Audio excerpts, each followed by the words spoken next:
ವಿಠಲಯ್ಯ ವಿಠಲಯ್ಯ ವಿಠಲಯ್ಯ ವಿಠಲಯ್ಯ ವಿಠಲಯ್ಯ ವಿಠಲಯ್ಯ ವಿಠಲಯ್ಯ ವಿಠಲಯ್ಯ.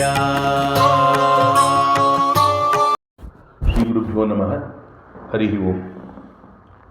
ನಾರಾಯಣಂ ನಮಸ್ಕೃತ್ಯ ನರಂಚೈವ ನರೋತ್ತಮಂ ದೇವೀಂ ಸರಸ್ವತೀಂ ವ್ಯಾಸಂ ತಥೋ ಜಯಮುದೀರಯೇತ್. ಪ್ರಥಮೋ ಹನುಮನ್ನಾಮ ದ್ವಿತೀಯೋ ಭೀಮ ಏವ ಚ ಪೂರ್ಣಪ್ರಜ್ಞಸ್ತುತಿಯಸ್ತು ಭಗವತ್ಕಾರ್ಯ ಸಾಧಕಃ. ಆಚಾರ್ಯ ಶ್ರೀಮದಾಚಾರ್ಯ ಸಂತು ಮೇ ಜನ್ಮಜನ್ಮನಿ. ತಪೋವಿದ್ಯಾ ವಿರಕ್ತ್ಯಾದಿ ಸದ್ಗುಣೌಘಾಕರಾನಹಂ ವಾದಿರಾಜಗುರುನ್ ವಂದೇ ಹಯಗ್ರೀವ ದಯಾಶ್ರಯಾನ್. ಪೂಜ್ಯ ರಾಘವೇಂದ್ರಾಯ ಸತ್ಯಧರ್ಮರತಾಯ ಚ ಭಜತಾಂ ಕಲ್ಪವೃಕ್ಷಾಯ ನಮತಾಂ ಕಾಮಧೇನವೇ. ದುರ್ವಾದಿದ್ವಾಂತರವಯೇ ವೈಷ್ಣವೇಂದೀ ವರೇಂದವೇ ಶ್ರೀ ರಾಘವೇಂದ್ರ ಗುರುವೇ ನಮೋ ಅತ್ಯಂತ ದಯಾಳುವೆ. ಅಜ್ಞಾನತಿಮಿರಚ್ಛೇದಂ ಬುದ್ಧಿಸಂಪತ್ಪ್ರದಾಯಕಂ ವಿಜ್ಞಾನಂ ವಿಮಲಂ ಶಾಂತಂ ವಿಜಯಾಖ್ಯ ಗುರು ಭಜೆ. ಆಗತಾದಿ ತ್ರಿಕಾಲಜ್ಞಂ ಆಗಮಾರ್ಥ ವಿಶಾರದಂ ತ್ಯಾಗಭೋಗ ಸಮಾಯುಕ್ತಂ ಭಾಗಣ್ಣಾರ್ಯ ಗುರುಂ ಭಜೆ. ಜಲಜ್ಯೇಷ್ಠ ನಿಭಾಕಾರಂ ಜಗದೀಶ ಪದಾಶ್ರಯಂ ಜಗತೀತರ ವಿಖ್ಯಾತಂ ಜಗನ್ನಾಥ ಗುರುಂ ಭಜೆ. ಮುದ್ದುಮೋಹನ ಕರಕಮಲ ಸಂಜಾತಂ ವರಕರಿಗಿರಿ ಕ್ಷೇತ್ರವಾಸಂ ನೃಸಿಂಹ ಪಾದಾರ ವಿಂದೈಕದಾಸಂ ತಂದೆ ಮುದ್ದುಮೋಹನ ದಾಸವರ್ಯಂ ಭಜೆ. ಶ್ರೀ ಪದ್ಮನಾಭ ದಾಸರಾಯ ಗುರುಭ್ಯೋ ನಮಃ. ಹಯಗ್ರೀವ ಪದಾಂಬೋಜ ಮಾನಸಂ ಸ್ವಾದೀಶ ಪ್ರಿಯಂ ಗುರುಗೋವಿಂದ ವಿಠಲ ದಾಸವರ್ಯಂ ಗುರುಂ ವಂದೇ ನಿರಂತರಂ. ಆಪಾದಮೌಳಿ ಪರ್ಯಂತಂ ಗುರುಣಾಂ ಆಕೃತಿಂ ಸ್ಮರೆ ತೇನ ವಿಘ್ನಾಃ ಪ್ರಣಶ್ಯಂತಿ ಸಿದ್ಧ್ಯಂತಿ ಚ ಮನೋರಥಾಃ. ಅತಿಗುಪ್ತಾದಿಗುಪ್ತವರ ಸಾಧನ ಕರ್ಮನಿಷ್ಠಂ ಗುರುಗೋವಿಂದ ವಿಠಲ ವರ ಶಿಷ್ಯಂ ನಾನಾ ಗ್ರಂಥಾದಿ ಪ್ರಮಾಣಪೂರಿತ ಕರ್ತಂ ನಮಾಮಿ ಗುರು ಶ್ರೀ ತಿರುಮಲೇಶ ಹರಿವಿಠಲಂ. ಮಮ ಗುರು ಶ್ರೀ ಹಯ್ಯಾಸ್ಯ ವಿಠಲ ದಾಸರಾಯ ಗುರುಭ್ಯೋ ನಮಃ. ಹರಿ ಓಂ. ಈವರೆಗೆ ಹರಿಕಥಾಮೃತ ಸಾರದ ಕರುಣಾಸಂಧಿ ಅಂದರೆ ಎರಡನೆಯ ಸಂಧಿ, ಅದರಲ್ಲಿ ಭಾವಪ್ರಕಾಶಿಕೆಯ ವ್ಯಾಖ್ಯಾನದೊಂದಿಗೆ 9 ಪದ್ಯಗಳು ಮುಗಿದಿದೆ. ಇವತ್ತು 10ನೆಯ ಪದ್ಯ ಮತ್ತು 11ನೆಯ ಪದ್ಯದ ಚಿಂತನೆ ಮಾಡೋಣ. ಬಹಳ ಸಣ್ಣವನಾದ್ದರಿಂದ ಸ್ವಾಭಾವಿಕವಾಗಿ ತಪ್ಪುಗಳಾಗಬಹುದು. ಕೇಳುಗರು, ಸಜ್ಜನರು, ಹಿರಿಯರು, ಗುರು ಸಮಾನರು, ಜ್ಞಾನಿಗಳು ತಪ್ಪುಗಳಿದ್ದರೆ ಮನ್ನಿಸಿ ಆಶೀರ್ವದಿಸಿ ಈ ಚಿಂತನೆಯನ್ನು ಸ್ವೀಕರಿಸಬೇಕೆಂದು ಪ್ರಾರ್ಥನೆ. ಶ್ರೀ ತಿರುಮಲೇಶ ಹರಿವಿಠಲಾತ್ಮಕ ಶ್ರೀ ಹಯ್ಯಾಸ್ಯ ವಿಠಲಾಭಿನ್ನ ಶ್ರೀ ಮೋಹನ ಗೋಪಾಲ ವಿಠಲ ಏನನ್ನು ನುಡಿಸ್ತಾನೆ ಅದನ್ನು ನುಡಿಯುವುದು.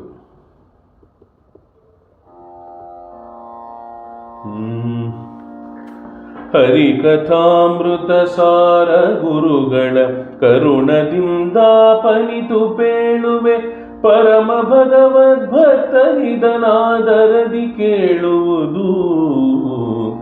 ಶರಣ ಜನ ಮಂದಾರ ಶಾಶ್ವತ ಕರುಣಿ ಕಮಲಾಕಾಂತ ಕಾಮದ ಪರಮ ಪಾವನ ತರಸು ಮಂಗಳ ಚರಿತ ಪಾರ್ಥ ಸಖಾ.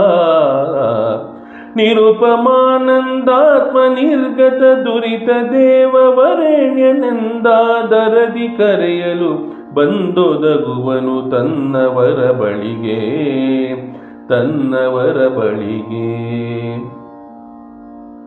ಮೊದಲಿಗೆ ಪ್ರತಿ ಪದದ ಅರ್ಥ ಚಿಂತನೆ. ಶರಣಜನ ಮಂದಾರ. ಶರಣಜನ ಅಂದರೆ ಯಾರು ಭಗವಂತನಲ್ಲಿ ಮೊರೆ ಹೋಗ್ತಾರೆ ಅವರು ಶರಣ ಜನರು. ಯಾರು ಲಕ್ಷ್ಮೀದೇವಿ ಬ್ರಹ್ಮವಾಯುಗಳಿಂದ ಹಿಡಿದು ರುದ್ರಾದಿ ದೇವತೆಗಳು, ಇಂದ್ರಾದಿ ದೇವತೆಗಳು ಎಲ್ಲರೂ ಶರಣ ಜನರೇ ಆಗ್ತಾರೆ. ಮತ್ತು ಎಲ್ಲ ಹರಿಭಕ್ತರುಗಳು, ಯತಿವರೇಣ್ಯರುಗಳು, ಹರಿದಾಸವರೇಣ್ಯರುಗಳು ಮತ್ತು ಎಲ್ಲ ಹರಿಭಕ್ತರು ಯಾರ ಹರಿಯಲ್ಲಿ ಶರಣಾಗಿರ್ತಾರೆ, ಮೊರೆ ಹೊಕ್ಕಿರ್ತಾರೆ ಅಂಥ ಜನರಿಗೆ ಮಂದಾರ ಅಂತ ಹೇಳ್ತಾರೆ. ಶರಣಜನ ಮಂದಾರ. ಮಂದಾರ ಅಂದರೆ ಕಲ್ಪವೃಕ್ಷ ಅಂತಾಗತ್ತೆ. ಮತ್ತು ಪಾರಿಜಾತ ವೃಕ್ಷ. ಈ ಪಾರಿಜಾತ ವೃಕ್ಷ ನಾವು ನೋಡಿರ್ತೀವಿ. ಈ ಮಲ್ಲಿಗೆ ಎಲ್ಲ ಆದರೆ ನಾವು ಹೋಗಿ ಮಲ್ಲಿಗೆ ಹೂವನ್ನು ಬಿಡಿಸಬೇಕಾಗತ್ತೆ. ಆದರೆ ಪಾರಿಜಾತ ವೃಕ್ಷದ ಕೆಳಗಡೆ ಹಗಲೊತ್ತು ಹೋಗಿ ಹೂವನ್ನು ಬಿಡಿಸೋ ಅವಶ್ಯಕತೆ ಇಲ್ಲ, ಅದೇ ಹೂ ಕೊಟ್ಬಿಟ್ಟಿರುತ್ತೆ. ಎಲ್ಲ ಹೂವು ಕೆಳಗೆ ಉದುರೋಗಿರುತ್ತೆ. ಆ ರೀತಿಯಲ್ಲಿ ಕೇಳದೆ ವರ ಕೊಡುವವನು ಅಂತ ಆಗುತ್ತೆ. ಅಂದರೆ ಭಕ್ತರಿಗೆ ಆ ಸಮಯಕ್ಕೆ ಏನೇನು ಬೇಕು ಅದನ್ನು ಭಗವಂತನಲ್ಲಿ ಪ್ರತ್ಯೇಕವಾಗಿ ಬೇಡುವ ಅವಶ್ಯಕತೆ ಇಲ್ಲ, ಅವನು ತಾನೇ ಒದಗಿಸ್ತಾನೆ ಅಂತ ಅರ್ಥ ಬರುತ್ತೆ. ಹಾಗಾಗಿ ಶರಣಜನ ಮಂದಾರ. ಮತ್ತು ಕಲ್ಪವೃಕ್ಷ. ಮಂದಾರ ಅಂದರೆ ಈ ದೇವಲೋಕದಲ್ಲಿ ಕಲ್ಪವೃಕ್ಷ ಅಂತ ಹೇಳ್ತಾರೆ. ಕಲ್ಪವೃಕ್ಷ ಅಂದರೆ ಕೇಳಿದ್ದನ್ನು ಕೊಡುವಂತಹ ವೃಕ್ಷ ಅಂತಾಗತ್ತೆ. ಮತ್ತು ಶಾಶ್ವತ ಕರುಣಿ. ತನ್ನ ಭಕ್ತರಲ್ಲಿ ಅವನಿಗೆ ಕರುಣೆ ಕುಂದೋದೇ ಇಲ್ಲ, ಸದಾ ಕರುಣೆ ಇರುತ್ತೆ ಅವನ ಭಕ್ತರಲ್ಲಿ. ಅವನು ತನ್ನ ಭಕ್ತರು ತಪ್ಪು ಮಾಡಿದ್ರು ಅವನು ಕೋಪಿಸ್ಕೊಳ್ಳಲ್ಲ, ಮತ್ತು ಭಕ್ತರಲ್ಲಿ ತಪ್ಪೆಣಿಸಲ್ಲ. ಹಾಗಾಗಿ ಶಾಶ್ವತ ಕರುಣಿ, ತನ್ನ ಭಕ್ತರಲ್ಲಿ ಸದಾ ಕರುಣೆ ಇರೋವನು ಅಂತ. ಮತ್ತು ಕಮಲಾ ಅಂದರೆ ರಮಾದೇವಿ, ಲಕ್ಷ್ಮೀದೇವಿ ಲಕ್ಷ್ಮೀದೇವಿಯ ಪತಿ. ಕಮಲಾಕಾಂತ ಅಂದರೆ ಲಕ್ಷ್ಮೀಪತಿ ಅಂತಾಗುತ್ತೆ. ಮತ್ತು ಕಾಮದ, ಈ ಭಕ್ತರು ಏನೇನು ಮನಸ್ಸಿನಲ್ಲಿ ಕಾಮನೆಗಳನ್ನು ಇಟ್ಕೊಂಡಿರ್ತಾರೆ ಅವರು ಅದನ್ನು ದೇವರ ಮುಂದೆ ಹೇಳೋದು ಬೇಕಿಲ್ಲ. ತಾನು ದೇವರು ಅವ್ರಿಗೆ ಕರ್ಮಾನುಸಾರವಾಗಿ ಅಂತಂತ ಕೆಲವು ಸತಿ ಕರ್ಮಕ್ಕೂ ಮೀರಿ ಕೊಡ್ತಾನೆ ಭಗವಂತ. ಯಾಕೆಂದರೆ ಅವನು ಸರ್ವಾತೀತನಾದ್ರಿಂದ ಅವನಿಗೆ ಭಕ್ತರಿಗೆ ತಾನು ಕೊಡಬೇಕು ಅಂತ ಅನಿಸಿದ್ರೆ ಸ್ವೇಚ್ಛೆಯಿಂದ ಕೊಡಬಲ್ಲ. ಆ ರೀತಿಯಲ್ಲಿ ಕಾಮದ, ಬೇಡಿದ್ದನ್ನು ಕೊಡುವವನು ಅಂತ. ಮತ್ತು ಪರಮ ಪಾವನತರ. ಪರಮ ಪಾವನತರ ಅಂದರೆ ಪಾವನವಾದಂತಹ ಸುಮಂಗಳ ಚರಿತ ಅಂತ ಹೇಳ್ತಾರೆ. ಪರಮ ಪಾವನತರ ಸುಮಂಗಳ ಚರಿತ ಅಂದರೆ ಮಂಗಳಕರವಾದಂತಹ ಚರಿತ್ರೆಯುಳ್ಳವನು ಪರಮ ಪಾವನ ಮೂರ್ತಿ. ಅಂದರೆ ಅವನ ಸ್ಮರಣೆ ಮಾಡಿದ್ರೆ, ಅವನ ಹೆಸರಿಡಿದ್ರೆ ಅಲ್ಲಿ ಪವಿತ್ರರಾಗ್ಬಿಡ್ತೀವಿ ಅಂತ. ಹಾಗಾಗಿ ಪರಮ ಪವಿತ್ರವಾದ ಉತ್ಕೃಷ್ಟವಾದ ಮಂಗಳಕರವಾದ ಚರಿತ್ರೆಯುಳ್ಳವನು ಅಂತ. ಪರಮ ಪಾವನತರ ಸುಮಂಗಳ ಚರಿತ. ಮತ್ತು ಪಾರ್ಥ ಸಖ ಅಂದರೆ ಅರ್ಜುನನಿಗೆ ಸಖನಾಗಿ ಅವನಿಗೆ ಅಧೀನವಾಗಿದ್ದುಕೊಂಡು, ಅಂದರೆ ಭಕ್ತಾಧೀನ ಅಂತ ಅರ್ಥ ಬರ್ತಿಲ್ಲಿ. ಅವನಿಗೆ ಬಂಟನಾಗಿ, ಸ್ನೇಹಿತನಾಗಿ, ಗುರುವಾಗಿ, ಯುದ್ಧದಲ್ಲಿ ಸಾರಥಿಯಾಗಿ ಅರ್ಜುನನ ಜೊತೆಗೆ ಸದಾ ಇದ್ದು ಅರ್ಜುನನ ರಕ್ಷಣೆ ಮಾಡಿದಂತಹ ಭಗವಂತ ಅಂತ ಪಾರ್ಥ ಸಖ ಅಂತ. ಮತ್ತು ನಿರುಪಮಾನಂದಾತ್ಮ ನಿರ್ಗತ ದುರಿತ. ನಿರುಪಮಾನಂದಾತ್ಮ ಅಂದರೆ ನಾನಾನಂದಮಯ ಶರೀರ ಉಳ್ಳವನು ಭಗವಂತ. ಮತ್ತು ಅವನಷ್ಟು ಆನಂದಮಯರು ಯಾರೂ ಇಲ್ಲ ಅಂತ ಹೇಳ್ತಾರೆ. ಭಗವಂತನ ಆನಂದ ಅದು ಯಾರಿಗೂ ಊಹಿಸ್ಲಿಕ್ಕಾಗಲ್ಲ. ರಮಾದೇವಿಗೆ ಅಂದರೆ ಲಕ್ಷ್ಮೀದೇವಿಗೆ, ಬ್ರಹ್ಮವಾಯುಗಳಿಗೆ ಸ್ವರೂಪಾನಂದವನ್ನು ಕೊಟ್ಟು ಮೋಕ್ಷ ಸುಖವನ್ನು ಕೊಡುವವನು ಭಗವಂತ. ಹಾಗಾಗಿ ಅವನು ನಿರುಪಮಾನಂದಾತ್ಮ ಅಂದರೆ ಅವನ ಆನಂದಕ್ಕೆ ಸಾಟಿಯೇ ಇಲ್ಲ. ಅದಕ್ಕೆ ಏನೂ ಸಾಟಿಯಲ್ಲ ಅಂತ ಹೇಳ್ತಾರೆ. ಅಷ್ಟು ಆನಂದಮಯ ಅವನು ಅಂತ ಹೇಳ್ತಾರೆ. ಮತ್ತು ನಿರ್ಗತ ದುರಿತ, ಅವನಿಗೆ ದುಃಖಗಳಿಲ್ಲ, ಕಷ್ಟಗಳಿಲ್ಲ. ಅವನು ಎಲ್ಲದನ್ನು ಮೀರಿದವನು. ಅವನು ಜ್ಞಾನಾನಂದಮಯ ವಿಗ್ರಹ ಅಂತಾಗತ್ತೆ. ಮತ್ತು ದೇವವರೇಣ್ಯನೆಂದು ಆದರದಿ ಕರೆಯಲು. ದೇವವರೇಣ್ಯರು ಅಂದರೆ ದೇವತೆಗಳಲ್ಲಿ ಉತ್ತಮನು ಅಂತಾಗುತ್ತೆ. ಸರ್ವೋತ್ತಮನಾದಂತಹ ನಾರಾಯಣ ಅಂತ ಹರಿಸರ್ವೋತ್ತಮತ್ವವನ್ನು ತಿಳಿದು ಆದರದಿ ಕರೆಯಲು.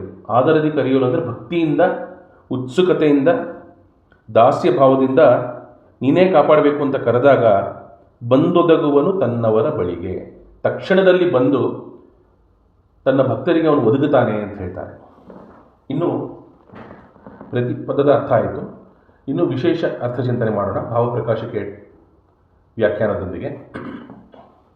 ಶರಣಜನ ಮಂದಾರ ಅಂತ ಹೇಳಬೇಕಾದ್ರೆ ಇಲ್ಲಿ ಭಗವಂತ ಕೈವಲ್ಯದಾಯಕ ಅಂತ ಹಿಂದಿನ ಪದ್ಯಗಳಲ್ಲಿ ಹೇಳಿತ್ತು. ಅಂದರೆ ಅವನು ಮೋಕ್ಷ ಕೊಡ್ತಾನೆ, ಹೌದು, ಮೋಕ್ಷ ಮಾತ್ರ ಕೊಡ್ತಾನ ಅಂತ ಇಲ್ಲ ಅಂತ ಹೇಳ್ತಾರೆ. ಶರಣಜನ ಮಂದಾರ ಮತ್ತು ಕಾಮದ ಅಂತ ಹೇಳಿದಾಗ ಇದು ಕಲ್ಪವೃಕ್ಷದಂತೆ ಬರೀ ಮೋಕ್ಷ ಮಾತ್ರ ಅಲ್ಲ, ಲೌಕಿಕವಾದಂತಹ ಸುಖಗಳನ್ನು ದೇವರು ಕೊಟ್ಟೇ ಕೊಡ್ತಾನೆ ಅಂತ ಹೇಳ್ತಾರೆ. ಸ್ವರ್ಗದಲ್ಲಿ ಒಂದು ವೃಕ್ಷ ಇರುತ್ತೆ, ಅದಕ್ಕೆ ಕಲ್ಪವೃಕ್ಷ ಅಂತ ಹೇಳ್ತಾರೆ. ದೇವತೆಗಳಿಗೆ ಯಾವಾಗ ಯಾವಾಗ ಏನು ಬೇಕಾಗತ್ತೆ ಆ ಕಲ್ಪವೃಕ್ಷದ ಬಳಿ ಹೋಗಿ ನನಗೆ ಇದು ಬೇಕು ನನಗೆ ಅಂತ ಹೇಳಿದ್ರೆ ಆ ಕಲ್ಪವೃಕ್ಷ ತಕ್ಷಣ ಅದು ಗ್ರಾಂಟಿಂಗ್, ವಿಶ್ ಗ್ರಾಂಟಿಂಗ್ ಟ್ರೀ ಅಂತ ಏನು ಹೇಳ್ತೀವಲ್ಲ, ಆ ಥರ ಕಲ್ಪವೃಕ್ಷ ಕೇಳಿದ ತಕ್ಷಣ ದೇವತೆಗಳಿಗೆ ಕೇಳಿದ್ದನ್ನು ಕೊಡುತ್ತೆ. ಅದೇ ರೀತಿಯಲ್ಲಿ ಭಗವಂತ ಭಕ್ತರು ಕೇಳಿದ್ದನ್ನು ಕೊಡ್ತಾನೆ. ಅಂದರೆ ವಿವಿಧ ಭೋಗಗಳು ಇವನು ಇಹ ಪರಂಗಳಲ್ಲಿ ಅಂತ ಮುಂಚೆ ಕೇಳಿದ್ವಿ. ಅಂದರೆ ಇಹದಲ್ಲೂ ಭೋಗಗಳನ್ನ ಕೊಡ್ತಾನೆ, ಪರದಲ್ಲೂ ಭೋಗಗಳನ್ನು ಕೊಡ್ತಾನೆ ಅಂತ. ಅಂದರೆ ಪರದಲ್ಲಿ ಮೋಕ್ಷ ಕೊಡ್ತಾನೆ, ಇಹದಲ್ಲಿ ಭೋಗಗಳನ್ನು ಕೊಡ್ತಾನೆ ಅಂತ. ಅಂದರೆ ಲೌಕಿಕವಾದಂತಹ ಐಹಿಕ ಸುಖವನ್ನು ಕೊಡ್ತಾನೆ ಅಂತ ಹೇಳ್ತಾನೆ. ಇಲ್ಲಿ ಬರೀ ಅವನು ಮೋಕ್ಷದಾಯಕ ಮಾತ್ರ ಅಲ್ಲ, ಅವನು ಕಾಮದ ಅಂತ ಹೇಳ್ತಾರೆ. ಬೇಡಿದ್ದನ್ನು ಕೊಡುವವನು. ಕಲ್ಪತರು, ಚಿಂತಾಮಣಿ, ಕಲ್ಪತರು ಅಂತೆಲ್ಲ ಭಗವಂತನ ಹೊಗಳ್ತೀವಿ ನಾವು. ಅಂದರೆ ಭಕ್ತರ ಅವಶ್ಯಕತೆಗೆ ಏನು ಬೇಕೋ ಅದನ್ನು ಕೇಳದಿದ್ದರೂ ಕೊಟ್ಟುಬಿಡ್ತಾನೆ ಭಗವಂತ.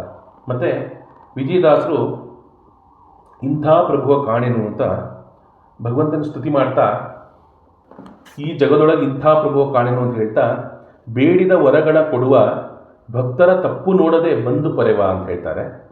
ಗಾಡಿಕಾರನು ಗರುಡಾರೂಢ. ಗಾಡಿಕಾರನು ಅಂದರೆ ಇಲ್ಲಿ ಪಾರ್ಥ ಸಾರಥಿ, ಅರ್ಜುನನ ಗಾಡಿ ಅಂದರೆ ರಥವನ್ನು ಓಡಿಸಿದಂಥವನು ಒಂದು ಭಗವಂತ.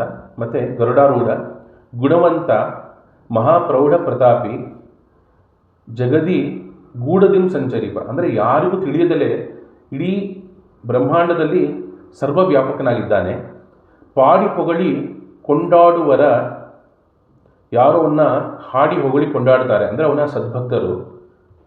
ಮುಂದಾಡುತ್ತಲಿಪ್ಪನು, ಅವರ ಮುಂದೆ ನೃತ್ಯ ಮಾಡ್ತಾ ಇರ್ತಾನೆ, ನಲಿತಾ ಇರ್ತಾನೆ ಅಂತ ಹೇಳ್ತಾ ಕಾಡೊಳಗಿದ್ದರು ಅಂತ ಹೇಳ್ತಾರೆ. ಅಂದರೆ ಒಂದು ಕಾಡಲ್ಲಿದ್ದರೂ ತನ್ನ ಭಕ್ತ ಆ ಭಕ್ತನ ಹಿಂದೆನೇ ಒಂದು ಸಂಚರಿಸ್ತಾ ಸದಾ ಅವನು ರಕ್ಷಣೆಗೆ ನಿಂತಿರ್ತಾನೆ ಅಂತ ವಿಜಯದಾಸರು ಹೇಳ್ತಾರೆ. ಇಲ್ಲಿ ಬೇಡಿದ ವರ ಕೊಡುವ ಅಂತ ಹೇಳ್ತಾರೆ. ಹಾಗಾಗಿ ಇಲ್ಲಿ ಕಾಮದ ಮತ್ತು ಕಲ್ಪತರು ಅಂದಾಗ ಬರೀ ಮೋಕ್ಷ ಮಾತ್ರ ಅಲ್ಲ, ಇಹದಲ್ಲೂ ಎಲ್ಲ ಲೌಕಿಕ ಸುಖಗಳನ್ನು ಕೊಡ್ತಾನೆ ಅಂತ ಹೇಳ್ತಾರೆ. ಮತ್ತು ಇಲ್ಲಿ ಇನ್ನೊಂದಾಗುತ್ತೆ, ಕಲ್ಪವೃಕ್ಷ ಅಂತ ಹೇಳಿದಾಗ ಬರೀ ಇಹಲೋಕದ ಸುಖಗಳನ್ನು ಕೊಟ್ಟು ಮರೆತು ಬಿಡ್ತಾನ ಅಂದರೆ ಇಲ್ಲ ಅಂತ ಹೇಳ್ತಾರೆ. ಅದಕ್ಕೆ ಒಂದು ವಿಶೇಷವಾದಂಥ ಒಂದು ಪದ ಬಳಸಿದ್ದಾರೆ, ಶಾಶ್ವತ ಕರುಣಿ ಅಂತ. ಯಾರು ದೇವರಲ್ಲಿ ಶರಣಾಗಿರ್ತಾನೆ, ಅವನ ಇಡೀ ಜೀವನದಲ್ಲಿ ಒಂದು ಬಾರಿ ಆದರೂ ಕೃಷ್ಣ ನಾನು ನಿನಗೆ ಶರಣು ಅಂತ ಯಾರು ಶರಣಾಗಿರ್ತಾನೆ, ಅವನಲ್ಲಿ ದೇವರಿಗೆ ಒಂದು ಸತಿ ಕರುಣೆ ಮೂಡಿತು ಅಂದರೆ ಅವನು ಮೋಕ್ಷ ತನಕ ಆ ಭಕ್ತನ ಖಂಡಿತ ಕರ್ಕೊಂಡು ಹೋಗ್ತಾನೆ ಅಂತ. ಶಾಶ್ವತ ಕರುಣಿ. ಸೊ ಹಾಗಾಗಿ ಅವನ ಭಕ್ತರಲ್ಲಿ ಶಾಶ್ವತವಾದಂತಹ ಕರುಣೆ ಇರುತ್ತೆ ಅವನಿಗೆ. ಹಾಗಾಗಿ ಬರೀ ಇಹಲೋಕದ ಸುಖಗಳನ್ನು ಕೊಟ್ಟು ಮರೆತು ಬಿಡಲ್ಲ, ಮೋಕ್ಷ ಸಾಧನೆಯು ಮಾಡಿಸ್ತಾನೆ ಅಂತ ಹೇಳ್ತಾರೆ. ಮತ್ತು ಪರಮ ಪಾವನ ಥರ ಸುಮಂಗಳ ಚರಿತ. ಹಿಂದೆ ಭುವನ ಪಾವನ ನೆನಪ ಲಕ್ಷ್ಮೀಧವನ ಮಂಗಳ ಕಥೆಯ ಅಂತ ಹೇಳಿತ್ತು. ಅಂದರೆ ಭುವನ ಪಾವನ ನೆನಪ ಅಂದಾಗ ಇಲ್ಲಿ ಪರಮ ಪಾವನ ಥರ ಅಂದರೆ ಆ ರೀತಿಯಲ್ಲಿ ಭಗವಂತನ ನಾಮಸ್ಮರಣೆ ಮಾತ್ರದಿಂದ ಎಲ್ಲರೂ ಶುದ್ಧವಾಗಿಬಿಡ್ತೀವಿ, ಮತ್ತು ಪಾವಿತ್ರತೆ ಬರುತ್ತೆ ನಮ್ಮಲ್ಲಿ. ಪುಂಡರೀಕಾಕ್ಷ ಅಂದ ತಕ್ಷಣ ಪವಿತ್ರರಾಗ್ತೀವಿ ಅಂತ ಹೇಳ್ತೀವಲ್ಲ, ಆ ರೀತಿಯಲ್ಲಿ ನಮ್ಮನ್ನು ಶುದ್ಧ ಮಾಡುತ್ತೆ. ಈ ಇಹಲೋಕದ ಸುಖಗಳನ್ನು ಕೊಟ್ಟು ನಿಸ್ವಾರ್ಥ ಭಕ್ತಿಯನ್ನು ಕೊಟ್ಟು ನವನೀತ ಚೋರ ಅಂತ ಕರಿತೀವಿ. ಅಂದರೆ ಅಂತರಂಗದಲ್ಲಿ ಪಕ್ವವಾದಂತಹ ಭಕ್ತಿಯನ್ನು ಬೆಣ್ಣೆಯನ್ನು ಗುರುಮುಖೇನ ಅವನು ಮಾಡಿಸ್ಕೊಳ್ತಾನೆ. ಅಂದರೆ ಮೊಸರು ಕರೆದಾಗ ಬೆಣ್ಣೆ ಆಗುತ್ತಲ್ಲ, ಆ ರೀತಿಯಲ್ಲಿ ಪಕ್ವ ಭಕ್ತಿಯನ್ನು ಗುರುಮುಖೇನ ಕೊಡ್ತಾನೆ. ವಾಯುದೇವರ ಮುಖೇನ, ತತ್ವಾಭಿಮಾನಿ ದೇವತೆಗಳ ಮುಖೇನ, ಗುರುಮುಖೇನ ಕೊಟ್ಟು ಆ ನವನೀತ ಚೋರನಾದಂಥ ಕೃಷ್ಣ ಬೆಣ್ಣೆಯನ್ನು ತಾನು ಕರೀತಾನೆ, ಭಕ್ತಿಯನ್ನು ಬೆಣ್ಣೆಯನ್ನು ಕರೀತಾನೆ ಅಂತ ಹೇಳ್ತಾ ಶುದ್ಧ ಮಾಡ್ತಾ ನಿಸ್ವಾರ್ಥ ಭಕ್ತಿಯನ್ನು ಕೊಟ್ಟು ಮೋಕ್ಷವನ್ನು ಕೊಡ್ತಾನೆ ಅಂತ. ಮತ್ತು ಪಾರ್ಥಸಖ ಅಂತ ಇಲ್ಲಿ ವಿಶೇಷವಾಗಿ ಹೇಳಿದ್ದಾರೆ. ಇಲ್ಲಿ ಅರ್ಜುನನಿಗೆ ಮಾತ್ರ ಸಖನ, ಅಂದರೆ ಪಾಂಡವರಲ್ಲಿ ಅವನು ಅರ್ಜುನನಿಗೇ ಒಲಿದಿದ್ದ, ಬೇರೆ ಪಾಂಡವರಲ್ಲಿ ಅವನ ಒಲುಮೆ ಹೇಗಿತ್ತು ಅಂದಾಗ ಪಾಂಡವರಲ್ಲಿ ಅತಿ ಶ್ರೇಷ್ಠರಾದಂಥವರು ಭೀಮಸೇನ ದೇವರು. ಅವರು ವಾಯುದೇವರ ಅವತಾರ, ಹನುಮಂತ ದೇವರೇ ಭೀಮಸೇನ ದೇವರಾಗಿ ಬಂದಿದ್ದು. ಹಾಗಾಗಿ ಅರ್ಜುನ ಇಂದ್ರ ಆಗ್ತಾನೆ. ತಾರತಮ್ಯದಲ್ಲಿ ತಗೊಂಡಾಗ ವಾಯುದೇವರು ಆದಮೇಲೆ ಗರುಡಶೇಷ ರುದ್ರಾದಿಗಳಾದ ಮೇಲೆ ಅವರ ಪತ್ನಿಯರೆಲ್ಲ ಆದಮೇಲೆ ನಂತರ ಇಂದ್ರ ಬರ್ತಾನೆ. ಹಾಗಾಗಿ ಅರ್ಜುನ ಇಂದ್ರ ಅಂಶ. ಹಾಗಾಗಿ ವಾಯುದೇವರಿಗೆ ಇಂದ್ರನಿಗೆ ಭಕ್ತಿಯಲ್ಲಾಗಲಿ ಯೋಗ್ಯತೆಯಲ್ಲಾಗಲಿ ಶಕ್ತಿಯಲ್ಲಾಗಲಿ, ಅಂದರೆ ವಾಯುದೇವರು ಅಷ್ಟು ದೊಡ್ಡವರು, ಇಂದ್ರ ವಾಯುದೇವರ ಮುಂದೆ ಸಣ್ಣವನು ಅಂತಾಗುತ್ತೆ. ಹಾಗಾಗಿ ಇಲ್ಲಿ ಭೀಮಸೇನ ದೇವರು ಅವರು ಕೃಷ್ಣನಲ್ಲಿ ಮಾಡಿದ ವಿಶೇಷವಾದಂತಹ ಭಕ್ತಿ ಇಡೀ ಪಾಂಡವರಲ್ಲಾಗಲಿ ಯಾರಲ್ಲೂ ಅಷ್ಟು ಭಕ್ತಿ ಮಾಡೋಕ್ಕೆ ಸಾಧ್ಯವೇ ಇಲ್ಲ. ಯಾಕೆಂದರೆ ಜೀವೋತ್ತಮರಾದಂಥವರು ಭೀಮಸೇನ ದೇವರು. ಹಾಗಾಗಿ ಅವರು ಅಷ್ಟು ದಾಸನಾಗಿರ್ತಾರೆ ಕೃಷ್ಣನಿಗೆ. ಕೃಷ್ಣನ ಒಲುಮೆ ಪೂರ್ತಿ ಭೀಮಸೇನ ದೇವರಲ್ಲಿ ಸದಾ ಇರುತ್ತೆ. ಆದರೆ ಇಲ್ಲಿ ಅರ್ಜುನನ ಮೂಲಕ ಅವನ ಸಣ್ಣ ಭಕ್ತರಿಗೂ ತಾನು ಒಲಿತೀನಿ ಅಂತ ಹೇಳ್ತಾ ಆ ರೀತಿಯಲ್ಲಿ ಅರ್ಜುನನ ಪಕ್ಕದಲ್ಲಿ ನಿಂತ್ಕೊತಾನೆ ಕೃಷ್ಣ. ಪಾರ್ಥಸಖ ಅಂತ ಅದಕ್ಕೆ ಇಲ್ಲಿ ವಿಶೇಷಣ ಹೇಳಿದ್ದಾರೆ. ಮತ್ತು ಭಗವದ್ಗೀತೆಯನ್ನು ಬೋಧಿಸ್ತಾನೆ ಪಾರ್ಥನಿಗೆ, ಮಾಡಿ ಅವನ್ನು ಉದ್ಧಾರ ಮಾಡ್ತಾನೆ ಅಂತ. ಹಾಗಾಗಿ ಇಲ್ಲಿ ಪಕ್ಷಪಾತಿ ಅಂತ ಆಗುತ್ತೆ. ಅಲ್ಲಿಗೆ ಪಾಂಡವರು ನನ್ನ ಪ್ರಾಣ ಅಂತ ಹೇಳಿ ಪಾಂಡವರ ಪಕ್ಷ ವಹಿಸಿದ ಕೃಷ್ಣ ಅಂತ. ಇಲ್ಲಿ ಪಕ್ಷಪಾತಿ ಅಂತ ಆದಾಗ ಭಗವಂತನಿಗೆ ದೋಷ ಬರಲ್ವಾ ಅಂತ ಒಂದು ಪ್ರಶ್ನೆ ಬರುತ್ತೆ. ಅದಕ್ಕೆ ಹಿಂದಿನ ಪದ್ಯಗಳಲ್ಲಿ ಹೇಳಿದ್ದಾರೆ, ಮನದ ವೃತ್ತಿಗಳನುಸರಿಸಿ ಭೋಗಂಗಳೀವನು ತ್ರಿವಿಧ ಚೇತನಕ್ಕೆ ಅಂತ. ಅಂದರೆ ಮನದ ವೃತ್ತಿಗಳು ಆ ಸ್ವಭಾವಾನುಸಾರವಾಗಿ ರಾಜಸರು ಅವರು ಲೌಕಿಕ ಸುಖದಲ್ಲೇ ಇರ್ತಾರೆ, ತಾಮಸರು ಅವರು ಅಸುರತ್ವ ಇರುತ್ತೆ ಅವರಲ್ಲಿ, ಅಹಂಕಾರ ಅಸುರತ್ವವೇ ಇರುತ್ತೆ ಅವರಲ್ಲಿ. ಮತ್ತು ಸಾತ್ವಿಕರಲ್ಲಿ ಸ್ವಾಭಾವಿಕವಾಗಿ ಭಗವಂತನಲ್ಲಿ ಭಕ್ತಿ ಇರುತ್ತೆ. ಹಾಗಾಗಿ ಆ ತ್ರಿವಿಧ ಚೇತನರು ಅವರ ಮನಸ್ಸಿನ ವೃತ್ತಿಗಳಂತೆ ಅವನವರಿಗೆ ಕೊಡ್ತಾನೆ ಅಂತ. ಹಾಗಾಗಿ ಇಲ್ಲಿ ಯಾರು ಅವನನ್ನು ಬಯಸ್ತಾರೆ ತನ್ನನ್ನು ತಾನು ಕೊಟ್ಟೇ ಕೊಡ್ತಾನೆ. ಹಾಗಾಗಿ ಅವನು ಭಕ್ತ ಪಕ್ಷಪಾತಿ ಆಗ್ತಾನೆ. ಅಸುರರು ಅವನ್ನ ದ್ವೇಷಿಸ್ತಾರೆ, ಹಾಗಾಗಿ ಅವರಿಗೆ ದುಃಖಗಳನ್ನು ಕೊಡ್ತಾನೆ ಅಂತ ಹೇಳ್ತಾ, ಮತ್ತೆ ನಿರುಪಮಾನಂದಾತ್ಮ ಅಂದರೆ ಇಲ್ಲಿ ಉಪಮಾಲಂಕಾರ ಅಂತ ಹೇಳ್ತೀವಿ ಕನ್ನಡದಲ್ಲಿ, ಇಂಗ್ಲೀಷಲ್ಲಿ ಸಿಮಿಲಿ ಅಂತ ಹೇಳ್ತೀವಿ. ಅಂದರೆ ಇವಾಗ ಉದಾಹರಣೆಗೆ ಅಭಿಮನ್ಯುವು ಸಿಂಹದಂತೆ ಹೋರಾಡಿದನು ಯುದ್ಧದಲ್ಲಿ ಅಂತ ಹೇಳಬೇಕಾದ್ರೆ, ಅಭಿಮನ್ಯುನ ಸಿಂಹಕ್ಕೆ ಹೋಲಿಸಿ ಸಿಂಹದಂತೆ ಹೋರಾಡಿದನು ಅಂತ ಒಂದು ಹೋಲಿಕೆ ಕೊಡ್ತೀವಿ. ಆದರೆ ಇಲ್ಲಿ ನಿರುಪಮಾನಂದಾತ್ಮ ಅಂದಾಗ ಉಪಮಾನರಹಿತ ಅಂತ, ಅಂದರೆ ಅವನಿಗೆ ಯಾವುದೇ ರೀತಿಯಾದಂತಹ ಹೋಲಿಕೆ ಕೊಡೋಕ್ಕೆ ಬರಲ್ಲ, ಅಷ್ಟು ದೊಡ್ಡವನು ಭಗವಂತ, ಅವನಿಗೆ ಸಮನಾದಂತಹ ಇನ್ನೊಂದು ವಸ್ತುವೇ ಇಲ್ಲ ಹೋಲಿಕೆ ಕೊಡಲಿಕ್ಕೆ ಅಂತ ಹೇಳ್ತಾರೆ.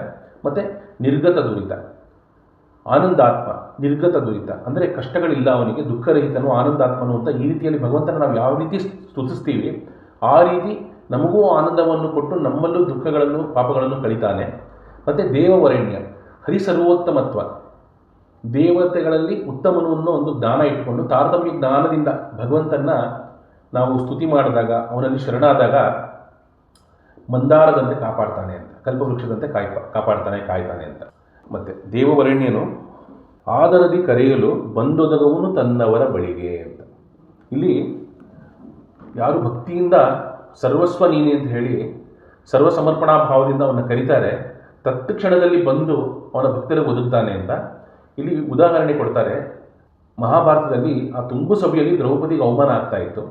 ಆಗ ದ್ರೌಪದಿ ತಾನು ವಸ್ತ್ರ ಬಿಡಿಸ್ಕೊಳ್ಳೋಕ್ಕೆ ಪ್ರಯತ್ನ ಪಡ್ತಾಳೆ ದುಶಾಸನದಿಂದ. ಅದು ಯಾವಾಗ ಅವಳಿಗೆ ಕೈ ಮೀರಿ ಹೋಗುತ್ತೆ ಆಗ ಎರಡೂ ಕೈಗಳನ್ನೆತ್ತಿ ಕೃಷ್ಣ ನೀನೇ ದಿಕ್ಕಂತ ಹೇಳಿ ಸರ್ವ ಸಮರ್ಪಣೆ ಭಾವ, ಸರ್ವಕರ್ತೃ ನೀನು, ಎಲ್ಲ ನಿನಗೆ ಬಿಟ್ಟಿದ್ದು, ನಿನಗೆ ಮನ ಬಂದಂತೆ ಮಾಡ್ಕೊ ಅಂತ ಎರಡೂ ಕೈಗಳನ್ನ ಎತ್ತಿಬಿಡ್ತಾಳೆ. ಅಲ್ಲಿ 5 ಜನ ಗಂಡಂದರು ಕೂತಿರ್ತಾರೆ. ಆದರೆ ಧರ್ಮಕ್ಕೆ ಕಟ್ಟು ಬಿದ್ದು ಏನು ಮಾಡಲಿಕ್ಕಾಗಲ್ಲ ಅವ್ರ ಕೈಯಲ್ಲಿ, ಅವರು ತಲೆ ಬಗ್ಸ್ಕೊಂಡು ಕೂತಿರ್ತಾರೆ. 5 ಜನ ಗಂಡಂದ್ರು ಇದ್ದರೂ ಅಲ್ಲಿ ಭೀಮಸೇನ ದೇವರು ಸಾಕ್ಷಾತ್ತಾಗಿರ್ತಾರೆ. ಭೀಮಸೇನ ದೇವರು ಮನಸ್ಸು ಮಾಡಿದ್ರೆ ಒಂದು ಕ್ಷಣದಲ್ಲಿ ಅಷ್ಟು ಜನ ಕೌರವರನ್ನ ತಕ್ಷಣದಲ್ಲಿ ಸಂಹಾರ ಮಾಡೋ ಶಕ್ತಿ ಇದೆ ಭೀಮಸೇನ ದೇವರಿಗೆ. ಆದರೆ ಇಲ್ಲಿ ಭಗವಂತನ ಚಿತ್ತ ಮೀರಿ ಯಾವ ದೇವತೆಗಳು ನಡೆಯಲ್ಲ. ಹಾಗಾಗಿ ಭೀಮಸೇನ ದೇವರು ಕೃಷ್ಣನ ಚಿತ್ತ ಅಂತ ಸುಮ್ಮನೆ ಕೂತಿರ್ತಾರೆ. ಇದು ಭಗವಂತನ ನಾಟಕ. ಹನುಮನ ಮತವೇ ಹರಿಮತವು ಅಂತ ಹೇಗೆ ಹೇಳ್ತೀವಿ ನಾವು, ಆ ರೀತಿಯಲ್ಲಿ ಭೀಮಸೇನ ದೇವರಿಗೆ ಭಗವಂತನ ಚಿತ್ತ ಅದು ಗೊತ್ತಿರುತ್ತೆ ಭೀಮಸೇನ ದೇವರಿಗೆ. ಹಾಗಾಗಿ ಮುಂದೆ ಮಹಾಭಾರತ ಯುದ್ಧ ನಡೆಯುತ್ತೆ, ಇದೆಲ್ಲ ಭೀಮಸೇನ ದೇವರಿಗೆ ಮುಂಚೆಯೇ ಗೊತ್ತು. ಹಾಗಾಗಿ ಭಗವಂತನಿಗೆ ಒಪ್ಪಿಸಿ ತಾವು ಕೂತಿರ್ತಾರೆ ಭೀಮಸೇನ ದೇವರು ಮತ್ತು ಇತರ ಪತಿಯರು. ಆಗ ದ್ರೌಪದಿ ದೇವಿ ಆ ರೀತಿಯಲ್ಲಿ ಕೃಷ್ಣನ ಪ್ರಾರ್ಥನೆ ಮಾಡಿದ ತಕ್ಷಣ, ಹೇ ಕೃಷ್ಣ ಅಂದ ಕೂಡಲೇ ತಕ್ಷಣದಲ್ಲಿ ಬಂದು ವಸ್ತ್ರವನ್ನು ಒದಗಿಸ್ತಾನೆ, ದ್ರೌಪದಿ ಮಾನ ಸಂರಕ್ಷಣೆ ಮಾಡ್ತಾನೆ ಅಂತ ಹೇಳ್ತಾ ಪುರಂದರದಾಸರು ಈ ರೀತಿಯಲ್ಲಿ ಭಗವಂತನ ಸ್ತುತಿ ಮಾಡ್ತಾರೆ.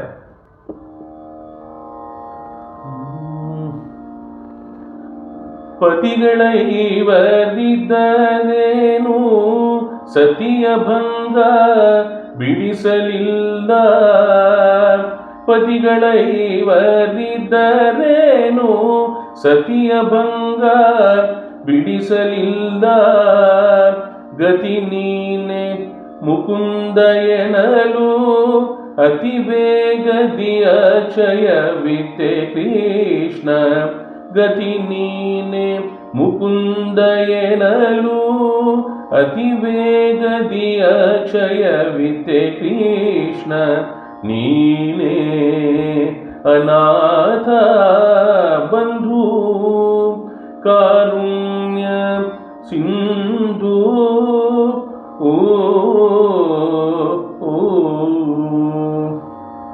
ಮದಗಜವೆಲ್ಲ ಕೂಡಿದರೇನು ಅದರ ವೇಳೆಗೆ ಒದಗಲಿಲ್ಲ, ಮದನನಯ್ಯ ಮಧುಸೂದನನೆನಲು ಮುದದಿಂದಲಿ ಬಂದೊದಗಿದೆ ಕೃಷ್ಣ, ನೀನೇ ಅನಾಥ ಬಂಧು, ಶಿಲೆಗೆ ಒಲಿದು ಕುಲಕ್ಕೆ ತಂದೆ, ಬಲಿಗೆ ಒಲಿದು ಪದವಿಯ ನಿತ್ತೆ, ಸುಲಭದಿ ಭಕ್ತರ ಸಲಹುವ ಚಲುವ ನಮ್ಮ ಪುರಂದರ ವಿಠಲ, ನಿನ್ನೇನೆ ಅನಾಥ ಬಂಧು ಕಾರುಣ್ಯ ಸಿಂಧು.